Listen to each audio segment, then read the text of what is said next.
So, ano.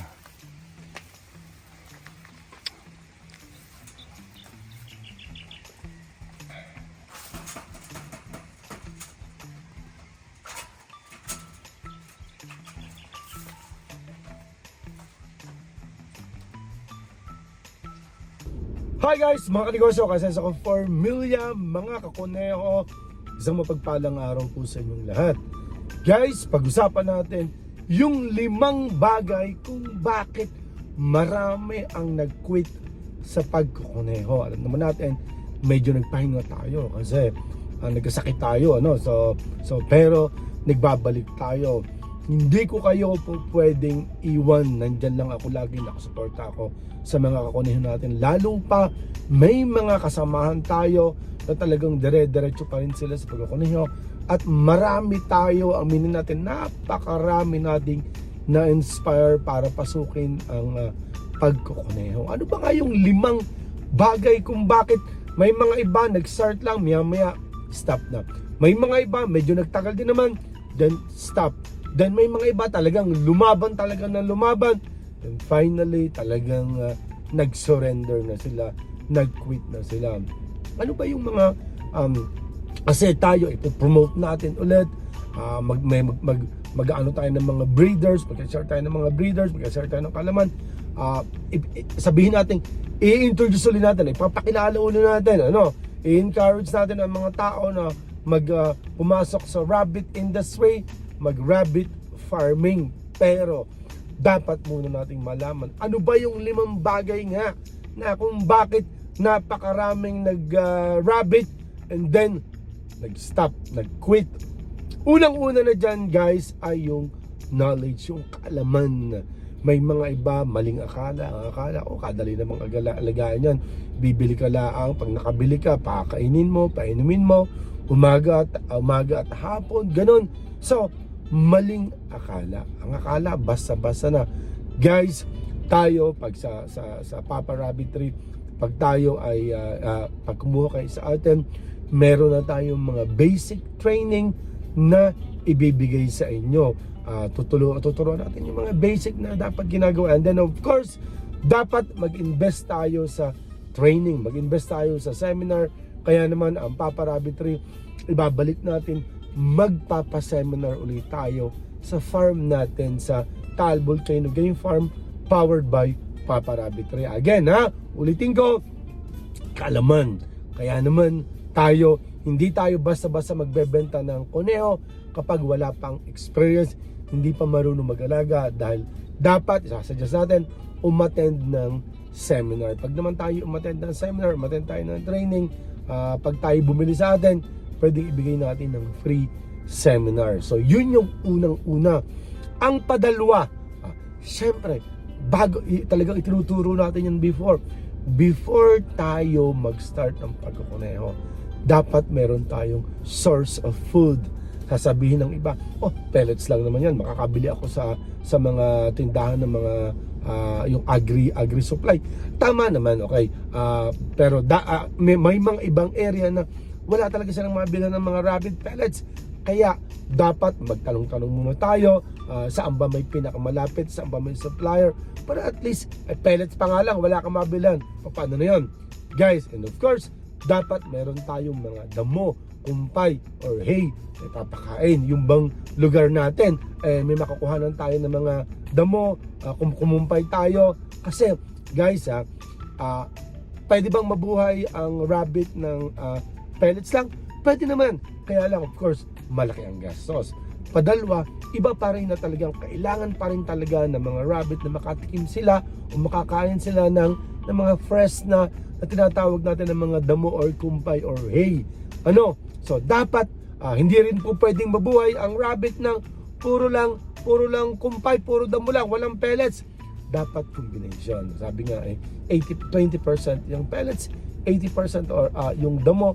Pero minsan, aminin natin, nangyayari rin sa atin na talagang minsan buong maghapon talagang pellets lang talaga. Pero ginagawa natin ng paraan na makapagpakain ng damo. So, source of food. Kinakailangan bago tayo magsimula ng pagkukuneho, alam na natin may mga ibang nagkukwit kasi ang source of food nila, wala talaga silang may pakain.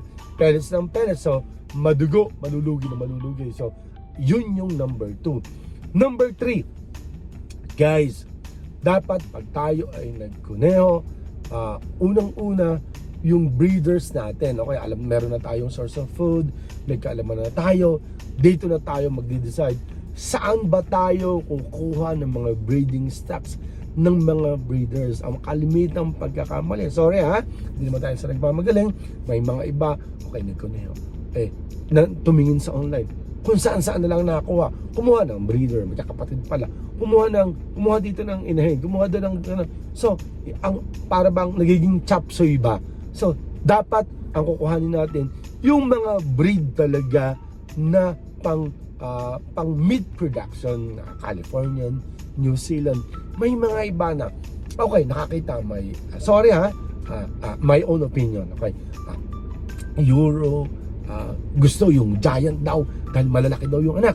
So guys, yung meat and bone ratio, dapat nating malaman yan. Banda-banda roon, pag tayo nag-seminar, ipapaliwanag natin. Hindi naman kumo giant, ako ang mahal na kapital, bumili ng giant, dahil daw, pag daw kinasahan yung mga local, lalaki.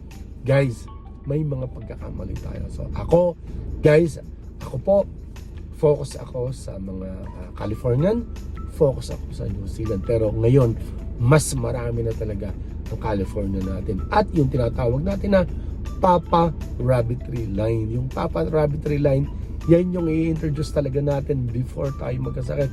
Alam ko, napakaraming naghihintay sa Papa Rabbitry Line. Ang ilalabas natin, ang Papa Rabbitry Line, yan i-develop natin. Ang dinevelop, Californian siya, na US Cali, dinevelop natin yan ngayon, awa ng Diyos. Ready to introduce na yung US Cali, or yung tawagin na lang natin na Papa Rabbitry Line. Yung Papa Rabbitry Line, mabibilis lumaki yan, pakikitaan natin. So again, yung patatlo, dapat tamang breeders ang inyong kukuhanin. Dapat tamang materyales. Hindi naman po pwedeng nag-invest ka ng mumurahin, mabebenta mo ng mahal. Hindi naman nag-invest ka na kung saan sa kalaan kumuha. Guys, dapat may forma. Dapat may tinatawag tayong technique, or may tinatawag tayong strategy. So, dapat tamang breeders. Okay? Tayo, alam naman natin, before, lalo na, nag-invest talaga tayo ng malaking pera para makakuha ng mga magagandang materyales. Para naman, yung mga produce nyon, yun yung i-share natin sa inyo. So, yun yung patatlong pagkakamali. Maling mga breeders ang kinuha, kaya naman hindi sila makabenta ng maganda at medyo mababagal lumaki, hindi rin magaganda yung itsura. Aminin natin, ang mga buyers, siyempre gusto nila yung quality na rin.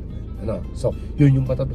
Pang-apat, before kayo namin sharean ng mga breeders, before kayo mag-engage sa gantong negosyo, sa gantong farming, dapat may tinatawag tayong acceptance. Yung acceptance, yung tanggap ninyo na ang aalagaan natin ay for meat production. Magluluto tayo, kakain. Dapat pag tayo nagkuneho, kakain tayo ng kuneho. Rabbit meat. Rabbit meat is a healthy meat, lean meat, white meat nga siya.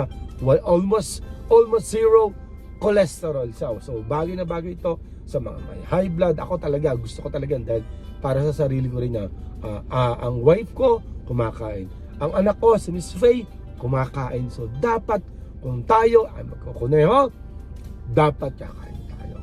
Hindi lang ang isipin natin agad yung pera. O ako ay magkukuneho para pag ako ay nakapagpaanak, pag nakapag-produce, ibebenta ko, kikita ako. Kaya, dapat, guys, dapat, kung tayo magkukuneho, dapat tayo ay kakain ng rabbit. Tanggap natin. Huwag yung nakakawa lang, ayaw ko na hindi ko yata kaya makain. No! Pagka ganon, huwag na lang kayong magkuneho. Kasi, ang isang purpose natin, ang tuturo natin, okay, aside sa kikita tayo, dapat yung makakapag-sustain tayo ng food. Ibig sabihin, makakapag-produce tayo ng food natin na sarili nating kakainin. So, dapat, kung tayo magkukuneho, again makakain kayo ng rabbit. Kasi pag tayo nag-seminar, ngayon handa natin mga pagkain ay mga rabbit. Okay? Then, ang last, pang-5, pinaka-importante guys, ito ang pinaka-importante, ang market. Alam niyo guys, nung banda-banda ko nag-start tayo, nung diretso na tayo, nakilala na tayo, dire-diretso sa nakakakilala sa atin, dire-diretso ang pag-promote natin. Nagluluto tayo, kumakain tayo, nagbablog tayo sa Facebook, tayo ay nagbibigay sa mga tao ng rabbit meat, tayo ay nagluluto, pinakakain natin sa mga tao, nagtayo pa nga tayo guys ng resto na rabbit dishes talaga. May lechong rabbit, naglilechon tayo. And then of course, napakarami nating promotion. Nagkaroon tayo ng parada ng lechong rabbit, June 24. So guys, napakarami nating ginawa para ma-promote ang Conejo. May mga iba nga lang na talagang more on kita-kita lang, pera-pera, hindi sila nagkakatay. Mga binibenta nila, mga imported, mga mamahalin. And then yung iba na misleading ba, bumili sila doon. No, yun, nalugi sila. So, ang market ang napaka-importante. Kaya asahan nyo ang Papa Rabbit 3, ang Negosyo Philippines, Taal Volcano Game Farm. Ako, katulong sa pagpapromote ng rabbit. Then of course, ang sinasabi ko, yung katulad ng ginawa natin, yung tinatawag natin na buyback. Pag kumuha kayo ng breeders sa Papa Rabbit 3, wala na kayong poproblemahin sa market. Pag nag 2 months to 3 months yung inyong kuneho, kami na ang kukuha. Pero kami, sa ngayon, magpuproduce muna tayo ng mga breeders. Dapat willing to wait.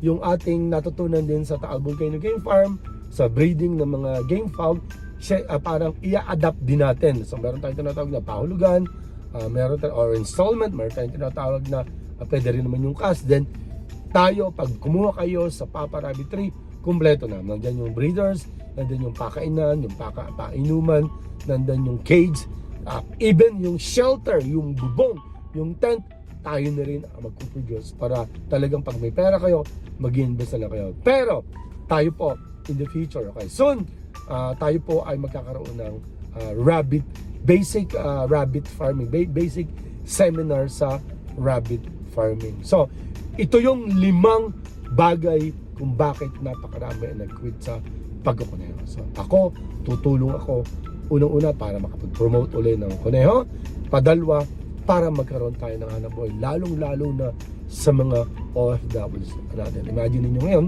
nagkaroon ng gera, nakakaawa naman yung iba, gusto kong umuwi, wala namang kakakitaan, So, at least, makapagbigay ideas tayo. So, sana makatulong itong mga vlog natin ito. Then, please, kung hindi pa kayo nakaka-subscribe, please subscribe, like, comment, and share. Kita-kits po tayo sa sunod nating video. Patuloy tayo mag-share ng mga business ideas. Patuloy tayo mag-share about rabbit farming. Basically, gusto ko lumaki, mas makilala pa, makatulong tayo sa mga tao. So, God bless po. Kung may pinagdadaanan po tayo, pray lang tayo. Nandyan lang si Lord. Minsan, kailangan natin tahimik, pero yun pala may mas magandang plano sa atin. God bless po, and keep safe. Bye-bye po, bye-bye po.